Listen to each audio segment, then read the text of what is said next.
Dinas Kesehatan Sumsel menekankan seluruh fasilitas umum yang menjadi pusat ekonomi dan mobilitas masyarakat menerapkan aplikasi Peduli Lindungi.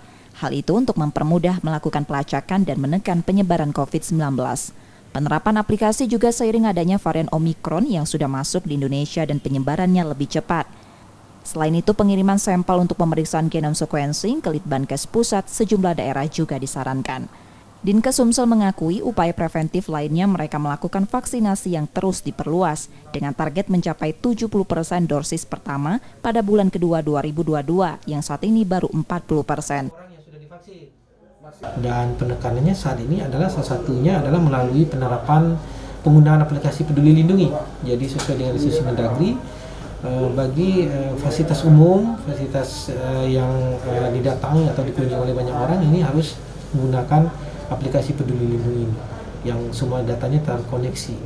Nah, ini yang juga kita tekankan sekarang, jadi tidak hanya protokol kesehatan, tapi juga penggunaan aplikasi Peduli Lindungi ini juga menjadi poin penting untuk upaya-upaya kita dalam mencegah penularan COVID-19.